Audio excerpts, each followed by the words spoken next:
recibimos a Leonardo Castagnino, que es escritor, historiador. Leonardo, ¿qué tal? Muy bien, ¿y usted? Acá estamos con el tema de Rosas. ¿Cómo no? Cuénteme, Leonardo, ¿qué tema el de los... esto es Juan Manuel de Rosas, Sombras y Verdades, ¿no? Qué Sí, historias, ¿no? Todo un tema, sí. ¿Hasta cuándo con los unitarios y federales? Y eso no va a terminar nunca, mire, porque ese tema empezó en 1810, más o menos, y la diferencia que había, digamos, entre unitarios y federales, uno es el sistema en sí de la político y económico, ¿no? Uno es el centralismo en la capital y el otro es la autonomía de los municipios, primero, que eligen a un gobernador que los represente y los gobernadores que eligen una autoridad máxima que las represente.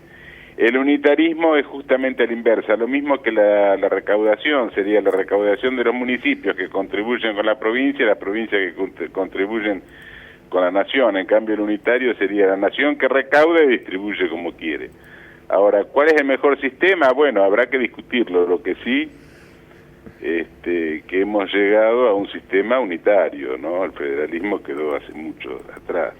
El federalismo el primero que empezó con el federalismo fue a promover, o propuso el federalismo, fue Gaspar Rodríguez de Francia, que era un dictador de Paraguay que precisamente se había aislado porque no quería, digamos, estar sometido a la hegemonía porteña. El segundo fue, a mi entender, ¿no? El segundo fue Artigas, que propuso, una de las condiciones que ponía para los diputados de la Asamblea del año 13 era que había que formar provincias autónomas y que la capital debería estar necesariamente fuera de Buenos Aires. Y entonces le rechazaron, con algunas excusas formales, le rechazaron a los diputados y también quedó aislado. Entonces primero se separó Paraguay, después se aisló, digamos, Paraguay, después la banda oriental.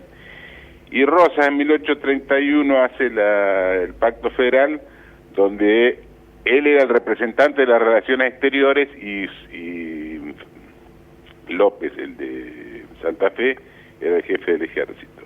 Uh-huh. Y Rosas tenía exactamente el mismo pensamiento que Francia y que Artigas, porque, por ejemplo, en la Carta de Hacienda de Figueroa, cuando le escribe a Facundo Quiroga que se iba a hacer una mediación al norte, que después lo matan en Barranca Yaco a la vuelta, le pone, sí, dice, quieren hacer una constitución, ¿dónde va a funcionar? Ajá. Dice, primero, habría que fundar una ciudad para que no dependa de ninguna provincia, para que no haya celos entre ellas, como hicieron en Norteamérica, con todas las letras, se lo dice, como hicieron en Norteamérica, que fundaron Washington, que no depende de ningún estado. Eso se lo está escrito en una carta por Rosas. Claro.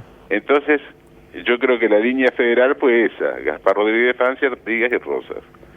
Después de la caída de Rosas empezó a ser cada vez más unitario, hasta llegar a lo que somos ahora, ¿no? Sí, ajá. Bueno. Donde sustituyen una aduana que antes siempre el interior protestaba porque la aduana de Buenos Aires hacía una hegemonía económica sobre el interior, y ahora en vez de agua tienen una planilla donde ponen retenciones o aumentan las retenciones o el impuesto al cheque y cobran en el interior y reparten acá. Ajá. O sea que eso, para mí eso es el sistema federal o unitario, bueno, dependerá. Y la otra diferencia que había entre unitarios y federales era que los federales en general, o todos o casi todos, eran partidarios de la religión, además del federalismo, de la religión, de las tradiciones, incluso de la tradición española. En cambio los unitarios eran, incluso le decían, los afrancesados, los doctores, los de cuello duro, los de bota dura, y eran más de la masonería, uh-huh. Incluso en contra de la religión, tipo Rivadavia, que les expropió todo, en fin. Sí, sí. Así que ese es el tema. Ahora yo digo una cosa, qué quilombo Rosas, qué tema. Para mí Rosas fue una de las, no voy a decir el más grande porque me van a criticar, pero una de las Mire, que lo critiquen no importa. Es una de las personalidades más grandes que tuvimos. Inclusive, acá algunos lo acusan o se sienten celosos, o lo acusan de unitarismo. Lo que pasa es que él cuando lo eligieron gobernador, él era gobernador de la provincia de Buenos Aires. Ahora, después hizo el pacto federal de 1831, incluso hizo la ley de aduanas de 1835, favoreciendo a las provincias, y todos se le agradecieron. Y fíjese una cosa, Rosas nunca invadió una provincia con el ejército. Nunca invadió un territorio, por ejemplo, como Uruguay, que cuando estaba Oribe, que lo habían desplazado del gobierno, él lo reconocía a Oribe como presidente del Uruguay, y le mandó, por ejemplo, un ejército como auxiliar de Oribe, no digamos, a someter a Oribe ni al otro. Cuando hizo la guerra, por ejemplo, con Bolivia, con la Confederación Peruano-Boliviana, que estaba en Santa Cruz, que era un tirano, Rosas le ordenó al ejército que no cruce la frontera. Uh-huh. Incluso algunos generales le proponían aprovechar que, digamos, y reincorporar Bolivia, y Rosas le dijo, de ninguna manera mientras esté yo, dice, porque sería ofender a los habitantes de Bolivia. Dice, hay que dejar que se organicen y que después se incorporen a la federación, a la Confederación Argentina. Ajá, y lo mismo sucedió con Paraguay, porque él había hecho un pacto con, no sé cuánto tiempo tenemos. No tenemos tiempo, no tenemos tiempo. Gaspar Rodríguez de Francia, que se había aislado completamente por todo el boicot que le hacía Buenos Aires, hizo un pacto secreto que no se supo lo que se habló entre un emisario de Rosas y Gaspar Rodríguez de Francia. Y lo que dijeron, lo que se supone, ¿no?, por lo que sucedió después, que hubo como un pacto de mantenimiento, de mantener el status quo, o sea, ni Paraguay pedía la independencia o la separación, ni Buenos Aires ni Rosas le mandaba un ejército. Entonces, durante el gobierno de Francia, pues total, se respetó ese aislamiento, Después, cuando vino el sucesor de Gaspar Rodríguez de Francia, fue Carlos López, que era un abogado un poco más liberal, en fin, y quiso, le mandó a pedir a Rosas la independencia de Paraguay. Él incluso creo que declaró la independencia, le dijo a Rosas que se la reconociera, y Rosas le dijo que no, y le puso, entre las cosas que le dijo, dice, por un lado habría que reunir a todas las provincias y decirles si aceptan que una se separe.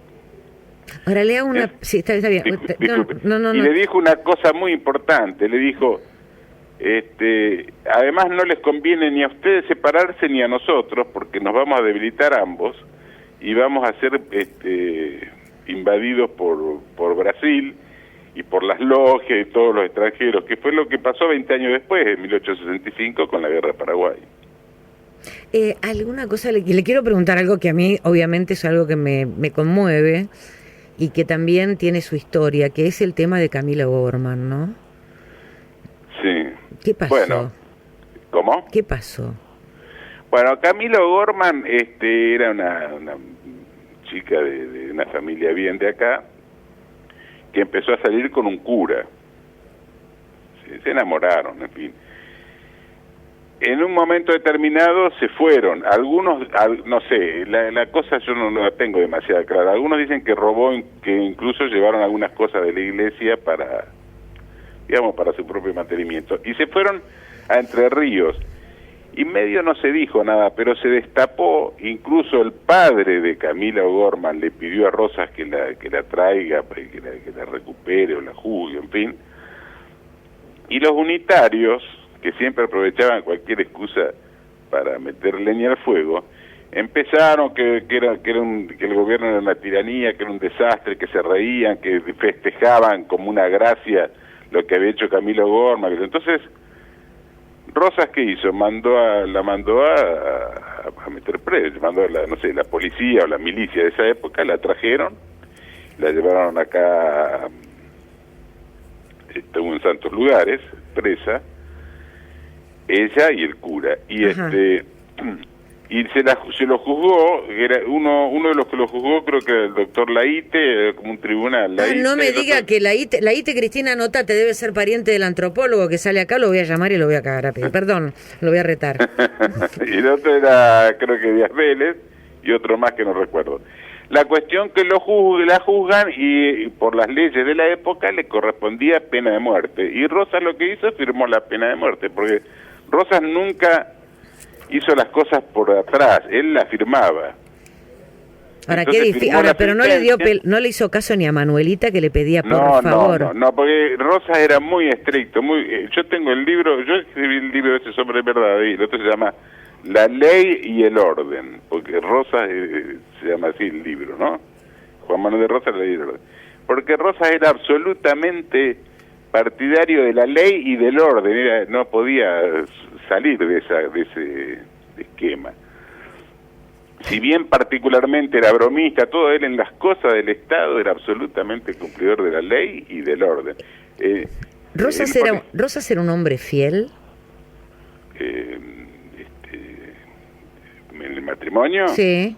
Sí, absolutamente. Le pregunto por qué, porque es como una especie de mito que mucho campo se repartió entre sus primeras amantes, me imagino, porque si estaba...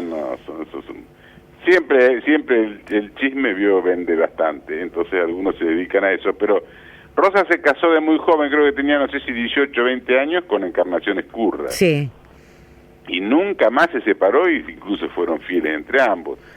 Ahora, Después, ¿por qué él tiene esa actitud tan poco feliz con la última mujer que no le reconoce ni siquiera a los hijos? Bueno, él, cuando Rosas, la otra mujer era Eugenia Castro, la que usted nombra. Que era una especie de gobernanta, de empleada doméstica. No, claro. Eugenia Castro era hija de un militar que quedó huérfana de muy chica. Entonces él la puso así, estaba como de tutor, estaba una familia que llamaba, creo que Escalada. Y la chica tenía, no sé si 12 o 14 años, y que se le quejaba a Rosa de que tenía maltrato en la casa. Entonces Rosa la llevó a vivir a Palermo, era amiga de Manuelita, de otra amiga de Manuelita, que Juanita, ahora no me acuerdo el apellido, creo que Gómez. Y vivía en la calle, era una vida familiar con ellos. Y incluso atendió a Encarnación Escurra cuando estuvo enferma. Después quedó en Palermo y empezó a salir con Rosa. Ahora, los unitarios siempre lo acusan a Rosas de que la quiere, como que era como una esclava, que la tenía escondida. Es lo que dicen, sí. Bueno, yo lo que digo, que él no andaba haciendo bandera de que andaba con ella. Si lo hubiera dado a conocer, hubieran dicho que era un soberbio, no sé. Sí, siempre no les gusta ni una actitud ni la otra. La cuestión que él cuando lo sacan del gobierno, después de Caseros, cuando se va, le ofrece a esta mujer, a Eugenia Castro, ir. Ah, él le ofrece ir. Claro, y Eugenia Castro no quiere ir. Porque el tema es que él no la quiso llevar aparentemente y tampoco le reconoció los hijos. No, él le ofreció, incluso hay unas cartas, porque él después escribía con una mujer que se llamaba Josefa Gómez. Hay un libro que yo tengo con todas las cartas de ella. Ahora dígame, ¿por qué no los reconoció a los hijos? Bueno, él le decía, yo lo que leí las cartas de él, que le escribía a Eugenia Castro, le decía, fuiste ingrata conmigo, no quisiste venir, dice, ahora no te puedes arreglar con tus hijos, algo así. Dice, ahora yo no tengo dinero para pagarte el viaje, en fin, hubo un intercambio, yo no recuerdo exactamente las palabras. Ahora, él con las hijas incluso se escribía y le mandaba cosas, le decía, ahora, él en el testamento reconoce como único hijo a Manuelita y al hijo Juan. A Juan. Ahora, ¿murió pobre Rosas? Rosas murió pobrísimo. En las últimas cartas que le escribió a Manuelita, en una le decía, dice, tuve que comer las últimas gallinas, dice, hay 3 vacas que todavía me siguen, que yo todavía comen de mi mano del carro. Y después le escribió otra carta, dice, bueno, las vacas ya no están más, dice, porque las tuve que vender, porque si no Murió en la absoluta pobreza, en la absoluta pobreza. Ahora, Manuelita estaba bien casada, ¿no lo podía ayudar al papá? Manuelita, no sé si... sí, Manuelita estaba casada con Terrero. Yo no sé exactamente la fortuna que pudiera poder tener el marido. Ellos vivían en Londres y yo creo que no era una buena situación económica la que tenían. No sé cómo era la relación del marido de ella con la familia, no sé, tampoco sé la fortuna que haya tenido Terrero. Ahora digo una cosa, y cuando él deja herencia, ¿qué deja en ese testamento? Bueno, el testamento tiene como 10 hojas, deja hasta súper detallista como es. Yo ese lo tengo en el libro Sobras y Verdades que voy a editar ahora, lo agregué porque es difícil de conseguir, pero deja más que nada hablando chirimbolos, digamos, que tenía, que una mesa que le deja el otro, que cuando cobren la herencia tienen que pagarle a los que le habían prestado dinero. O sea, porque a él le habían expropiado todos los campos, todo, no dejaban ninguna propiedad. Entonces reparte cosas de la casa, más algunas cosas que a él le daba mucho valor, como por ejemplo los papeles de la Confederación, algunos libros que había escrito, el sable que le había legado San Martín a él, se lo dice a quién se lo tienen que dar. Después una bandera, yo no me acuerdo si era la bandera de la sierra, no sé, estandartes de batallas, pero no había cosas de valor. Después le dejó a las mucamas, qué sé yo, el reloj, unos relojes, o sea, una silla, unas mesas, detalla todo. O sea que propiedades no hay ahí. No. ¿Y el Rosedal qué pasó? Creo que hablaba de una casa nombra algunas propiedades, por ejemplo, la casa que yo le arreglé a Eugenia queda para ella y esas cosas, ¿no? Ahora digo una cosa, el Rosedal, ¿qué pasó con el Rosedal? ¿Usted dice con el Rosedal de Palermo? Sí. Bueno, esas propiedades eran todas de Rosa había comprado en forma particular, fue comprando todo el bajo, desde la calle Scalabrini Ortiz, lo que ahora sería Scalabrini Ortiz, Santa Fe y Cabildo hasta Pampa, todo eso era de él. Qué tonto, ¿eh? Sí, tenía 600 y pico hectáreas, pero lo que pasa que él, todo ese terreno, era un bajo inundable, con juncales y todo, y él lo compró precisamente porque quería demostrar que con esfuerzo y trabajo se podía...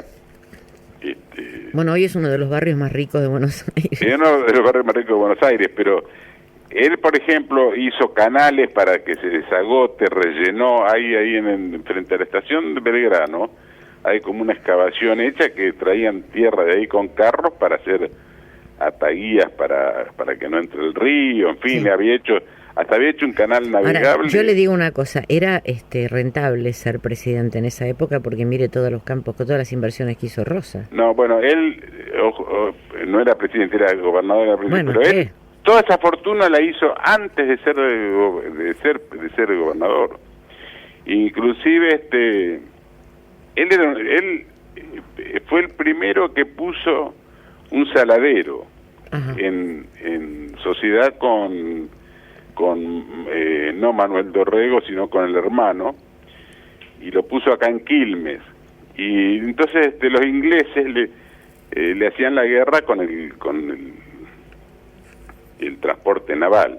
Entonces ellos hicieron barcos, fíjese que hicieron barcos en Corrientes y con eso exportaban carne salada a Brasil y a Jamaica, y iban con un barco hasta Bahía Blanca a traer sal de Salinas Grandes. Bueno, lo persiguieron tanto que después como él puso su propia flota, no le podían competir, digamos, le empezaron a decir que iban a terminar, que se iba a terminar la carne y iba a aumentar el precio. Entonces él le dijo que él se comprometía a proveerle carne a Buenos Aires sin aumentarla. Y bueno, lo persiguieron tanto que un día cerró y entonces compró campo. Y la mujer de él ya era una familia de dinero. La escurra. Ahora yo digo una cosa. No la madre, la familia de él también tenía algo. Ahora él después le fue socio y administrador de los Anchorena. Sí. Y fue un hombre riquísimo. Ahora digo perdóname que lo interrumpa, Castagnino, a este hombre no le quedó un solo amigo para que lo ayudaran al exilio, porque a Perón lo bancaron en el exilio, y a Rosa. Bueno, sí, uno de los que lo ayudó, por ejemplo, fue Roxas y Patrón, y estaba esa mujer que se llamaba Josefa Gómez, que había mucha gente, amigos de él, que le daban como una cuota mensual, iban anotando ¿Y por qué le iban se a cobrar queda? ¿Y cómo se queda sin guita? ¿Cómo se quedan sin guita quién? Si lo ayudaban tanto los amigos, ¿él por qué tiene que vender las vacas, por ejemplo? Y bueno, lo ayudaban, no sé en cuánto lo ayudarían, la verdad que no sé. Y a lo mejor no sé cómo sería mantenerse en Inglaterra, en fin. Claro, no, barato no debería ser. No, él inclusive, en una de las cartas que le escribe a una de esas, a las hijas, que una él le decía Canora y el otro el Soldadito, y le dice, te han dicho que me he casado, dice, pero te han mentido, dice, porque yo no me caso con mujer rica para que me mantenga y no tengo dinero como para casarme, eso es lo que... Ajá, ¿no? Qué intriga todo este Rosas, ¿eh? Sí, es un tema ¿Qué tema? Porque todos me dicen algo diferente, que era avaro, que se guardaba la guita, que lloraba que no tenía... Bueno, qué sé yo, los unitarios. Mire, yo escribí un libro sobre la guerra Paraguay y un escritor conocido, me ponderó, me felicitó que iba a sacar en un diario, que yo, y después me mandó a decir que no, porque estaba, digamos, ofendido porque yo lo había criticado a Mitre. Y intrigas de los mitristas, ¿se acuerda? Yo le digo, bueno, mire, cuando yo critico a mi suegra, mi señora también se ofende. Claro, pero son las intrigas de los mitristas, ¿no? Qué antiguo que es todo esto, ¿eh? Sí, no, qué antigüedad. Para mí fue toda una continuidad, así como yo le contaba lo de Gaspar Rodríguez de Francia, Artigas, después lo combatieron a Rosa, después de eso sacaron a un presidente que había en Uruguay, que era Berro, que era blanco, que eran los federales, ¿no? A tal punto que Obligado dice la guerra contra Montevideo es la misma, no es una guerra contra otro contra una potencia exterior, sino es la misma guerra contra la mazorca que se ha enquistado en Montevideo. Ah, bueno. O sea, seguía lo mismo. Y cuando hacen la guerra a Paraguay,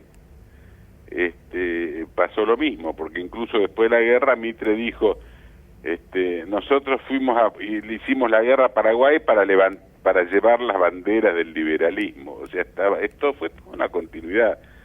Por eso yo en realidad empecé a estudiar la guerra a Rosas. Uh-huh. Después después pasé a la guerra Paraguay, que escribí el libro ese de la Triple Alianza. Y incluso después volví para atrás, porque, claro, volví a la fuente del federalismo, que era Gaspar Rodríguez de Francia. Fue toda una continuidad histórica, ¿no? Sí, sí. Dígame una cosa, porque acá se puede hablar de todo. Usted es una persona pero muy investigadora, ¿no?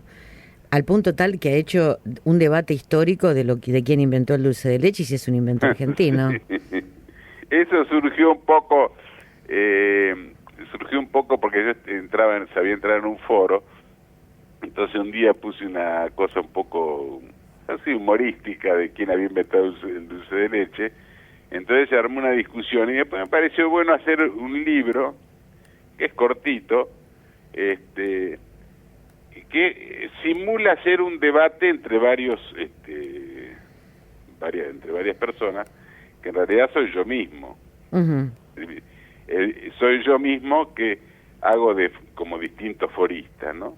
Entonces, con la excusa de esa dulce de leche, voy tocando otras cosas, como que la independencia de Bolivia, Paraguay, o uh-huh. La entrevista de Guayaquil, todo con humor, ¿no? Como si fuera Es un libro sencillo. Pero solamente yo quiero saber si es un producto argentino o no el dulce de leche. En realidad no, tal vez con la forma con que se lo conoce acá, no se sabe si es uruguayo o argentino. Los uruguayos dicen que es de ellos, de acá. Pero por ejemplo en Venezuela se le llama manjar blanco, porque acá agregarle bicarbonato queda un poquito más oscuro, allá le dicen manjar blanco. Ajá. Después creo que en Colombia le dicen cajeta. Dulce de cajeta le dicen en, ¿sabe dónde? En México. En México, porque lo vendían en unas cajitas. Ajá. Ahora, dicen que se conocía en España y que a su vez lo habían llevado a los árabes, o sea que la historia es viene de lejos. Ahora, yo con ese dulce de leche puse otras, junto con en el libro ese pongo otras curiosidades. Por ejemplo, la milanesa napolitana no es ni de Nápoles ni de Milán. La milanesa napolitana la hicieron en un bar acá que había frente al Luna Park, que parece que se le había quemado una milanesa. ¿En el Navegante no? No, el bar era el dueño era Napoli. Ah, por eso le dicen napolitana. Ah, mire qué interesante. Por eso le dicen napolitana. Le puso salsa de tomate y le puso queso para disimular que se le había quemado, y dice que al cliente, que siempre pedía lo mismo, le gustó tanto que la siguió haciendo y se puso. Qué idea espectacular, Y por ejemplo, la salsa la Parisien tampoco es de París. La hicieron acá frente al hipódromo, en un bar que se llamaba Parisien. Ajá. Qué interesante todo lo que me está contando. Y claro. El revuelto gramajo, no sé si sabe de dónde viene. No, ni idea. Había un sargento que se llamaba Artemio Gramajo, que era ayudante de Roca. Entonces un día no tenía que hacerle de comer, entonces cortó unas papas, juntó un poco de panceta, unos huevos, hizo un revuelto, entonces quedó el revuelto Gramajo. Ajá, mire usted qué interesante. Qué bueno, ¿no? Esta no sabía. Yo con eso de la historia, sobre todo lo de la napolitana me gusta. Sí. Lo de la milanesa, Nápoles, está bueno eso. Yo todas esas cosas, yo soy ingeniero, no tengo... No le puedo creer. Sí. Lo que pasa es que la historia, yo al principio tenía como cierto, no complejo, pero como decía, pucha, yo no soy historiador, en fin, siempre aclaro que no soy historiador ni licenciado en nada, pero una vez alguien me hizo notar, dice, vos tenés una ventaja, dice, porque al no ser historiador, digamos, no tenés los preconceptos del historiador, de algunos historiadores. O sea que yo todo lo que sé de historia o escrito y eso, es, digamos, autoinvestigación, digamos. Claro, es mejor, qué interesante. Yo pensé que usted era historiador, ¿eh? No. Porque la verdad que sabe, bueno, pero no le salió mal, ¿eh? ¿Qué cosa? Los libros, no le salieron mal. En realidad el libro de todos, yo escribí esos dos de Rosa, después hay otro de la Guerra Paraguay, para mí es el más completo porque lo que digamos sigue más la secuencia, es más corta la guerra, entonces pudo seguir mejor la secuencia. Y fue una guerra terrible, que acá es prácticamente desconocida, ¿no? Ahora, el caso de Rosas es muy interesante porque para mí fue lo más grande que hubo. Pese a que le pueden echar culpa. Fue una persona que nunca, fue el que no perdió 1 metro cuadrado de territorio. Se defendió contra las potencias más grandes del mundo de esa época. Algunos le critican, por ejemplo, dice...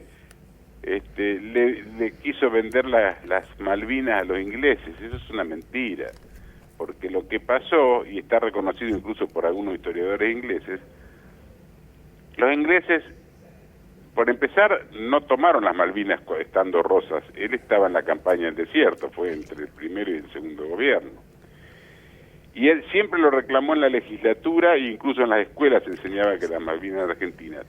Eso de que las quiso vender fue porque el representante argentino en Inglaterra era Manuel Moreno, hermano de Mariano, ¿no? Sí.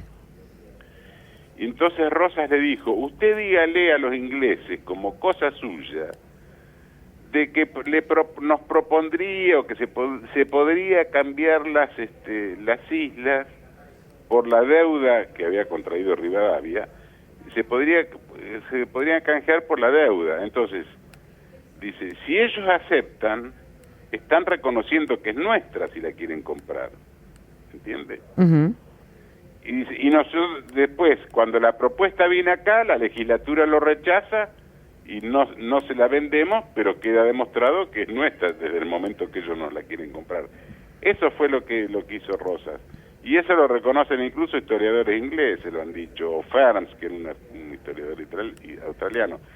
Ahora, usted acá discute o habla con cualquier unitario, cualquier liberal o mitrista, y dice, no, porque Rosas quiso venderla. Me divierte eso de los mitristas, porque me acuerdo de las intrigas de los mitristas.